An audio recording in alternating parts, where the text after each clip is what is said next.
In today's video, I will be telling 3 stories of possible cryptid sightings. A huge thank you to the writers, whose links can be found in the description, for allowing me to share these stories with all of you. I'm cutting the intro a little short today because I want to quickly explain that I have changed the channel name from Slumber IV back to Slumber Reads. I missed the ring it had, and I know many others did as well. I'll leave a more detailed explanation in the description, if you're curious. Please be sure to drop a like and comment if you enjoyed today's video. Subscribing if you're new is also very appreciated. Enjoy the video, and as always, I hope you all have a great night. This past October, I worked at a haunt. That is a haunted attraction at a local theme park. I was pretty good at managing the big crowds, but what I really enjoyed was when the crowds would get smaller, and groups of 10 to 20 people were coming into my attraction. During times when the crowds were thin like that, I loved scaring them with stories and legends I knew about, and one of my favorite legends to tell them were the Skinwalker legends. I would start off greeting the group, and tempting them with the offer to tell them a story, asking them if they would like to hear a local legend, as we live in the desert, and this haunt was tucked away in the heart of miles of desert land. When they would agree, I would start my tale. Some of you may know about skinwalkers, and for those of you that do, you might know that native Navajo tribes are fearful to even speak of this creature, or to even utter its name. These monsters span from southern Arizona, all through to New Mexico, and the Mexican border, and across the lands of native people.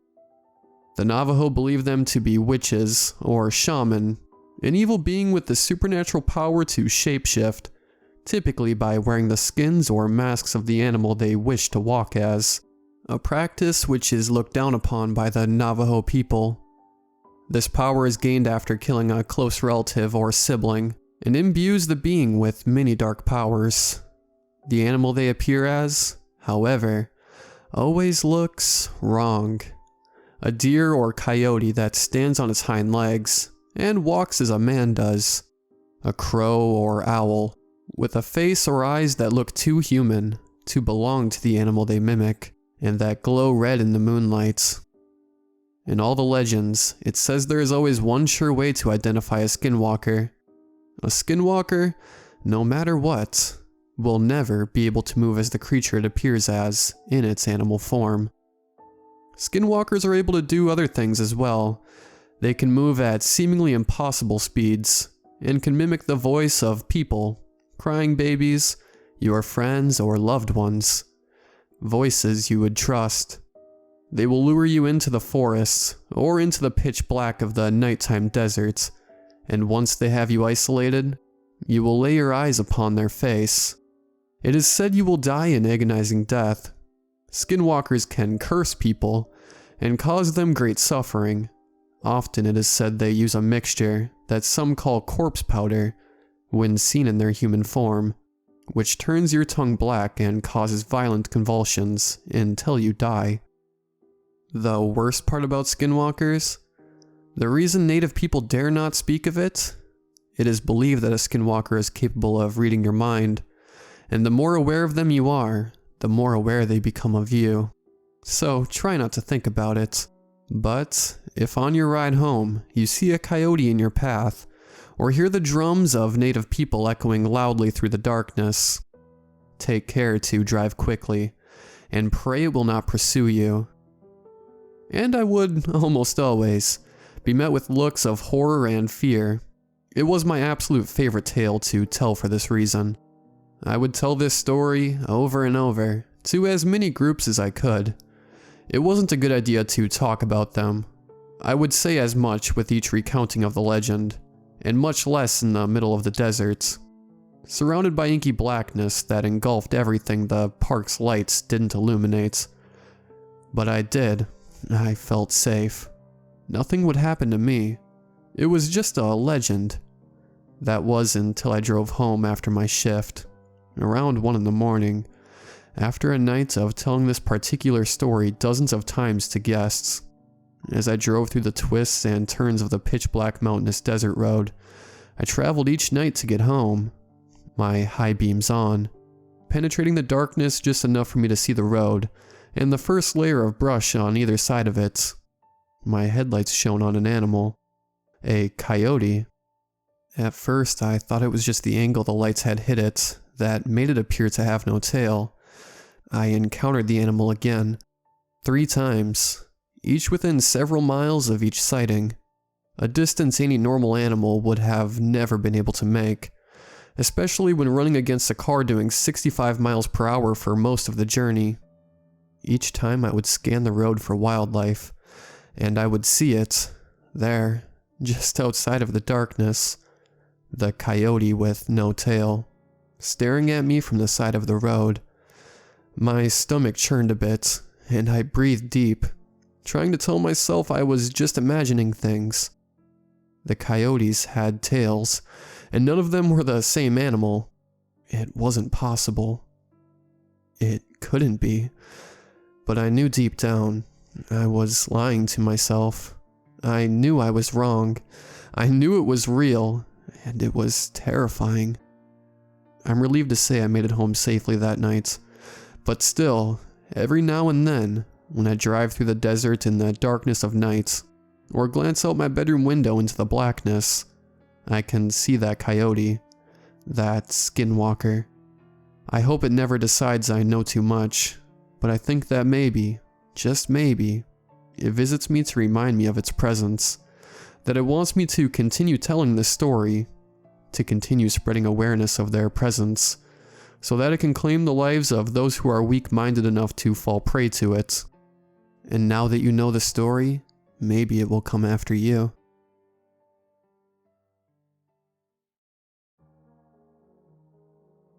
This story made me question everything. My faith, my eyes, my sanity. I've decided it's time to finally let others know what I've experienced, as it may help me move on. At least that's what I hope. I recently moved westward to Arizona from the boring state of Oklahoma. I am a devout Christian, and never once before this had I believed there were entities in existence that we couldn't hunt down with our modern advancements. It's 2019, for heaven's sake. You'd figure if we wanted to find something, we would, and most of all, we could. It was the 23rd of December, 2018. I was in Payson, Arizona, a bit north of Phoenix. My friends and I, in our Christmas spirit, decided to head out north of town, about 5 or 6 miles or so, into the forest on a secluded trail. It was cold that night. Some of my friends shivered and displayed obvious signs of unpreparedness. I was layered fairly well, and yet the winds and frigid cold punctured my layers and onto me. We wanted to make a bonfire, warm up, enjoy ourselves, and have a few drinks. I knew as soon as I got into the car to head that way, something was off. I felt sick, uneasy, and something in my gut told me to just stay home. But I couldn't put my finger on just what, and ignored my ever so looming feelings of anxiety. We picked up my friends and headed to the trail. I'm a huge nature lover, and always felt safe in the confines of the forest. I felt in control, at ease, but not tonight. It may sound cliche, but I'll be damned if I didn't feel like someone, or something, was watching me when we finally got there. And when I had gotten far enough down the trail that turning back would be no hasty endeavor, it finally hit me why I felt so eerie. That same year, during the weeks prior to Thanksgiving, I was here before. It's not a spot we usually go to, therefore I was not familiar with it, nor were my friends. We were coming out for the same reason we were in December, for a few drinks around a bonfire. It was late. I, however, hadn't had any spirits that night. It was my job to gather firewood. I didn't mind. My chance to survey and explore the area around us wouldn't be bad. Before I even left our area, things took a turn for the strange. I was at the edge of the light being cast from the small bonfire I was to gather more fuel for, In the faint glow of the far trees, I caught a glimpse of something dark behind a tall pine. I asked backwards to my friends if it was out of the ordinary for people to be hanging around the spot. My question was only met with silence from them as they drank on. I took a few more steps beyond the comfort of the blaze, keeping my eyes affixed on the tall shadowy figure fixated behind the tall trees. I could faintly make out that it had moved in a slight bobbing motion, like a buoy upon a tide. My immediate thoughts drew a blank as to why someone would be out here doing this. Maybe I was seeing things, or it was a prank of some sort. I opened my mouth to call out, or even crack a joke, but was mortified when I realized I could not speak. Something inside of me prevented me of making any noise. My heart raced. As it swiftly came, it shot off into the distance like a bullet. Being startled so badly, I fell back onto the ground and kicked myself back like a spooked animal, scratching and cutting my hands as I do so. My friends saw me and laughed, thinking I was drunk. I managed to stammer out a line to what I saw, but was only met with a few blank stares and laughs making me sound stupid. For the rest of the night, I never dared step away from the beams of the bonfire. As I walked down the trail that frigid December evening, I remember what I had seen and felt on that cold November night, and my stomach dropped. My friends were slurring out Christmas carols and other drunk epiphanies. I knew they wouldn't listen to me even if I spoke out, so I ignored the guttural feelings, prayed for the best, and walked on. I hadn't been drinking much this night either. I don't enjoy alcohol as much as my friends, and often I was the one responsible for herding them home when the night was over.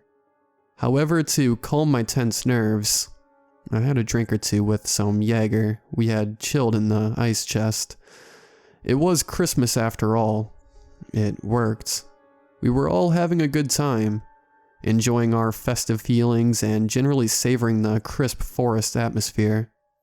Soon nature called, and forgetting my prior ordeal, I began to walk away from the fire to relieve myself. I walked a fair 300 or so feet away towards a big rock resting behind some fallen trees, not wanting to be seen doing my business. I was not even far enough away from the fire to not be able to hear my friends' voices echoing through the woodlands. From behind me, my friend Corbin, who had come along, called out my name. I'll admit, I was tipsy, but nowhere near enough to not differentiate reality from a drunken stupor.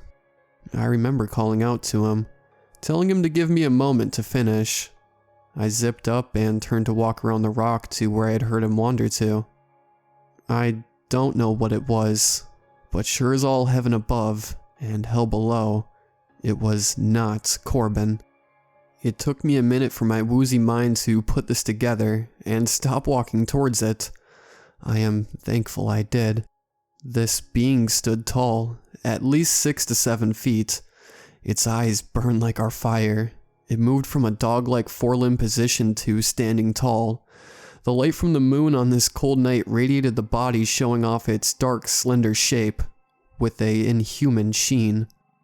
I began to sob, violently. My mind ran in panicked circles. Seconds felt like lifetimes, as my world ground to a halt at the clawed feet of the beast that I was sure was going to take my life from me right then and there. I did the only thing I could think to do. I dropped to my knees and began to pray. This monster, to my petrified brain, had to have been the devil himself. To imagine him anything worse than it would be impossible. It did not like my pleas to God. An unholy shriek of what I can only think to describe as someone screaming loudly with lungs full of water rang out. I screamed in terror and with all the strength I could muster, lunged backwards across the forest floor, running as fast as my legs could take me. I fell a few times. I think in sheer panic, I just couldn't manage to get my body to work properly, knowing that thing was near. When I returned in a panicked craze to the fire, covered in sweat, dirt, and tears, I managed to wheeze out what happened, somewhat through my sobs of fear. I could tell they doubted whether or not what I was stammering out was real or not. I think I was so horrified in that moment that I had a small seizure, because everything else is a blur. I remember going to the truck and leaving. I remember waking up the next day receiving a multitude of texts saying I was either stupid or crazy, or texts from worried friends asking if I was okay. And I also remember the last I saw of the thing before I made my frenzied flee, when it smiled back at me through the forest and skittered off into the darkness. A few days after Christmas, I was able to get in touch with a native elder here in town. I was so scared mentioning the event because I was worried of being mocked or him not believing me. To a twist of my thinking, I told him very vividly what I had encountered. He wholeheartedly believed and told me it was a skinwalker. He then blessed me thoroughly and told me to leave that stretch of land alone and to never venture out there again. Next time I might not be so lucky. He didn't have to tell me twice. I know, I sound crazy. If I were you, I wouldn't believe me either. But you don't have to. All you have to know is, for the love of God above and all things holy, never forget that we are not alone on this earth. Sometimes during the nights, whenever I look out my window, I catch sight of eyes in the trees looking back at me.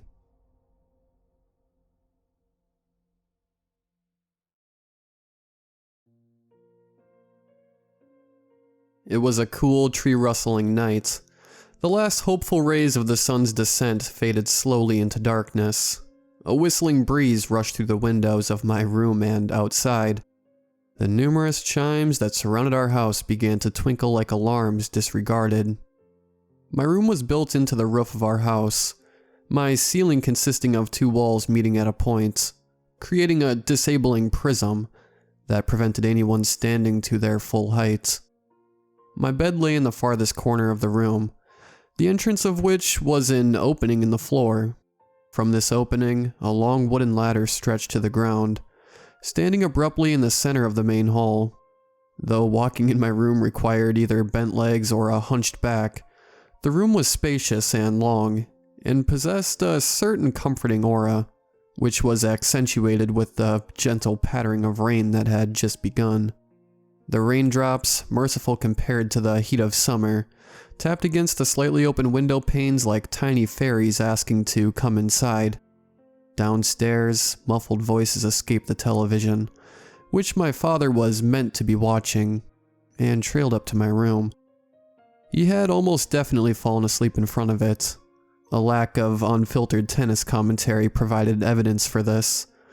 Knowing I wouldn't be able to fall asleep with the device still on, I got out of bed to put an end to its rambling. I knelt over to make my way to the ladder when a sudden noise startled me. A scuttling on the roof. A possum, no doubt. They always caught me by surprise. As I lowered myself down from the highest step of the ladder, the floor of my room came into my eye line. Beneath my bed, I watched a hairy, sleeping mass of cat stir at the same noise that startled me. "Thy shall not disturb." The ladder creaked like it always did as I descended into the dimly lit hallway. Walking quietly around the corner towards the flashing of the television, I was surprised to find the lounge room completely empty. The door at the back of the room, leading to the front yard, had been left open. A strong wind was gushing in, creating a vicious symphony of chimes in the garden. No one had yet locked up the house for the night. I walked over to the door first, the black night staring back at me, like the entrance to another realm. The chimes just outside rattled in the wind. I closed the door and bolted the lock. Then I turned to the television remote, lying on the ground like an abandoned toy, and switched off the power. Silence filled the room. Concerned by the negligence of my parents, I walked over to the door of their bedroom. "Mom?" I called out. Slow, heavy snoring was given in response. I rolled my eyes and headed to the back door near the kitchen, where the chimes hanging beneath the patio crashed into each other like toddlers attempting percussion. The wind howled goodbye as I pulled the door shut. Upon returning to my room, I greeted my cat, who had finally awoken. Poor thing, I thought. She would love to go exploring on a night like this. But Minim had been brought up a house cat, and would remain one for the entirety of her insect hunts and self-induced comas. As I got back into bed, the rain continued to patter gently on the roof, not more than a meter above me. I picked up a book and began reading, as Minim peered up at the window closest to my bed, fascinated by the sudden drops of water. A while later, the rain suddenly increased in pressure, followed by a crack of lightning, and then subsided back to its pattering shower. Soon after, 3 consecutive bangs sounded from above, like huge drops of hail. Minim reacted instantly. Her eyes widened and her tail flared as she ran over to the edge of my bed. I lowered my book and peered over to the far end of my room, where the noise had come from. Except for the rain, there was a moment of silence, before a scuttling noise interrupted the break.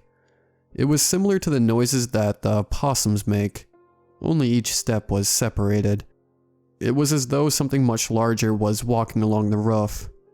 Minim started pacing back and forth with her ears erect, trying to figure out where the thing on the roof was headed, but then it stopped. I went over to the window nearest my bed and looked out from the opening. The moon was still quite bright, allowing me to distinguish the shape of the chimney top, the television antenna, and most of the right side of the roof, where the noise had come from. But I saw nothing else. No possums, no birds, and certainly nothing larger. As the rain had become more adamant, I decided to close the window completely, and did the same with the other. I assumed a possum had fallen onto the roof and misjudged its steps. They often did this, and Minim was naturally overdramatic. Once again, I returned to my bed and continued reading. Outside, the wind slowly settled, along with the metallic notes of the garden chimes. Minim, however, much like the persistent rain, remained in a seated position looking up to the roof, her tail lazily sweeping the floor. I had barely read a page of my book when I heard another 3 bangs on the roof. They were softer this time, traveling down the right side of my ceiling, like something trying not to make a sound.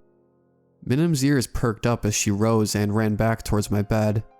I knew it was probably nothing, but there is something unsettling in seeing a cat on alert, the descendant of apex predators, cowering at a mysterious noise.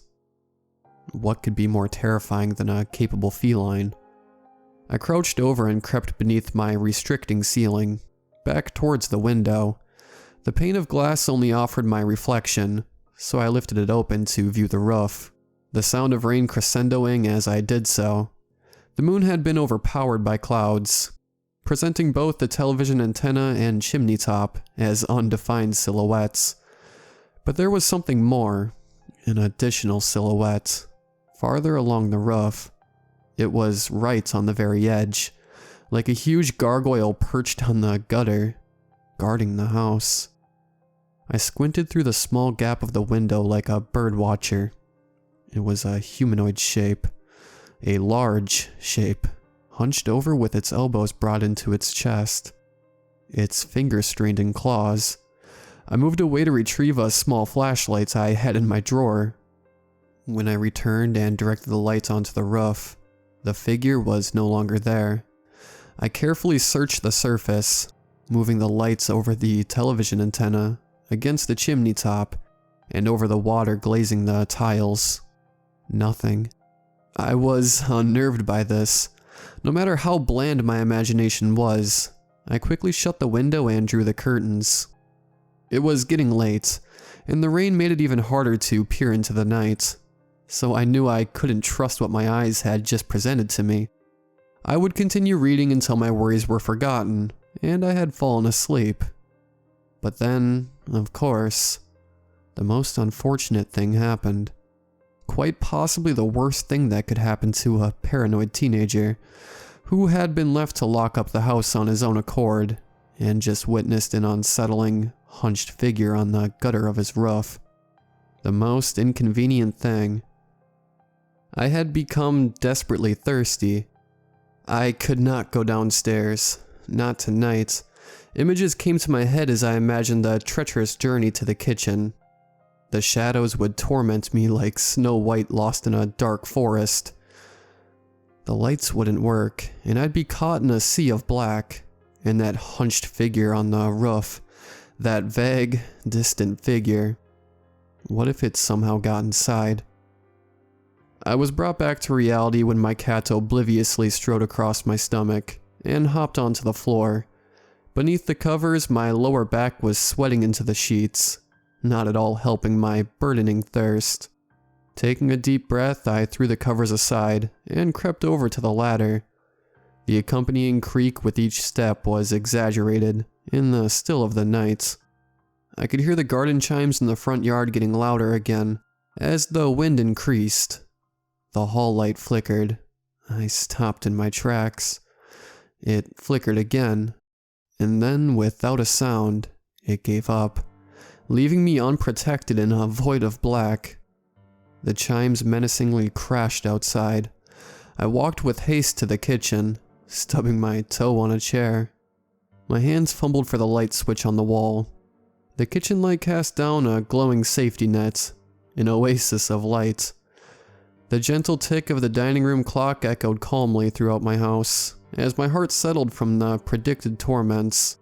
I grabbed a glass from the cabinet and positioned it under the tap. It wheezed and coughed before the water ran. Everything sounds so much louder at night, as though the house can finally speak and be heard. Feeling my stomach squelch at the sight of the pantry, and dreading another kitchen trip, I decided prevention was better than cure, so I brought out the bread and peanut butter. As I made my sandwich, I listened to the gentle ticking of the clock, until something interrupted its flow. A tapping noise. It was coming from the window beside the back door. It sounded like the end of a branch hitting the glass, only there were no trees anywhere near this window. I walked nearer, but all I could see in the window was the reflection of the room. The window was tall and long, making up most of the back wall. The noise was moving against it. Closer towards the door it came. Then it scattered along to the other side. It lifted slightly, and then rushed back to the door. I could see it moving. Sometimes it pressed against the glass, a large hand maybe, or a head. Whatever it was, I knew it could see me clearly in the light of the room, as I stared back helplessly at my own reflection. The light switch to the patio rested temptingly beside the back door. I'd have to get closer to the window if I wanted to turn it on. The tapping persisted, traveling back and forth faster and faster along the window. With adrenaline sweating from my pores, I made my decision and raced to the light switch. It flicked on. The patio was lit up like a stage and the performer revealed. It was Minim. I sighed in relief, but it quickly turned to dread as I wondered how she got outside. And then I felt it, like a subtle reminder, the unwanted epiphany. Simple but chilling. A breeze, cold and icy on the back of my neck. Why was I feeling a breeze? I slowly turned and peered down the hallway, into the lounge room where the door leading to the garden stood wide open. In complete terror, alarms rung inside my head. I listened to the wind crashing like waves, the chimes wildly screaming outside, the rain pelting down like flaming arrows of war, all while the door remained seamlessly and innocently open. I began to walk, cautiously and insecurely, one shivering step after the other, through the shadowed dining room, all the way to the lounge room. My hand reached up the wall and flicked the light switch. The lounge room was showered in lights. With my eyes wide and my skin tingling, I walked silently over to the open door. Facing it, I stared into the pitch-black frame of night, trying to make sense of it. The wind pushed against me as if telling me to move away from this blank and sinister void. I could hear the chimes that hung just outside the door crashing like a warning, completely hidden in the dark, and the relentless rain muffling all of my thoughts. I wasn't familiar with this door. I hardly use it. My eyes trailed to the switch beside me on the wall. I wondered if it were for an outdoor light. I reached up slowly, the chimes bashing wildly in the storm. The switch turned. The outdoor area lit up, and there, right before me, I saw it. The figure I saw on the roof. It was standing right there, facing me, not more than a meter in front of me. Its gray skin clung to its malnourished skeleton, its back hunched over its tall spine. A strained grin was pulled across its face, baring its human teeth, and eyes pulled wide like they were pinned open. But possibly the most sinister thing about it wasn't how it looked, but what it was doing. It was holding a long branch, and with it, it was hitting the chimes. Clash, clash, clash, grinning straight at me, striking the chimes methodically. My heart stopped. It had been less than a meter in front of me this entire time, watching me stand in the doorway, with nothing separating us. Then this thing standing in front of me calmly stopped hitting the chimes. Its deadly lunatic smile remained. I was petrified. It dropped the stick to the ground and ever so slowly bent to its knees, lowering all the way down to a squatting position while keeping its staring eyes attached to me. It pulled its elbows into its torso, its fingers shaping into claws, looking straight up at me, unblinking. In this gargoyle position it remained, unmoving. I wanted to close the door, but I couldn't move. I needed to call for my parents, but I was afraid to make a noise. I just stared back with my eyes wide. My heart thumped in my chest, begging me to run. The creature remained there, unbelievably still. The rain trickled down its bare skull and washed over its open eyes. Not a single cell on its body twitched. The muscles in my face ached in shock. We stood there staring at each other, the seconds turning into minutes, the open doorway standing as the only thing between us. And then, the garden light. It flickered again, and then, darkness. Complete darkness. I took a step back. My eyes darted around the rectangle of black in front of me. I knew it could see me lit up in the lounge room, but I couldn't see anything. What was it doing? Was it about to jump into the room? The rain continued. I stood, staring into the night. I was about to yell. Something. Anything in defense. When slowly something in the center began to grow. First a spot, a gray spot, then a nose. White teeth appeared and wide eyes. The creature's face was passing through the line of night and entering the living room. Just its face. Nothing more. The rest of its body was covered in the darkness behind it. The face hovered there, smiling with its human teeth, water dripping from its chin. Its eyes still wide and locked on me. Its pupils were dilated, the whites lined in red. I lost all sensation. I couldn't feel my limbs. Its teeth were so human-like and perfect against its blotched and wrinkled skin. It was as though it had stolen them from someone else. Ripped them out, never to be returned. I had been staring back for so long, the haunting face remaining so still, that the situation began to feel like some kind of dream. All until movement returned. Very slowly, the haunting face began to retreat, all the way submerging itself back into the darkness, until the tip of its nose disappeared into the night. The rain continued like a soundtrack against the untelling doorframe. My senses returned and I pounced for the door, slamming it shut, so fiercely that the walls of the room shook.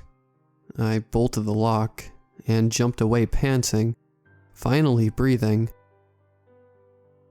"What are you doing?" I jolted and turned to the voice. It was my mother, standing in the hallway. Do you realize how late it is? Stop opening the doors and go to bed. Ever since that night, I always remind my parents to lock up the house before I retreat upstairs for the night. Sometimes when it's raining, always when it's raining, I will hear those creeping footsteps on the roof, and that certain clashing of the garden chimes. But only ever when it rains. You see, this creature is smart. It blends in. It creeps and explores and plays, all under the disguise of a storm. Whatever it is, and wherever it came from, I can only assure you that it doesn't want to be noticed. Rather, it just wants to observe.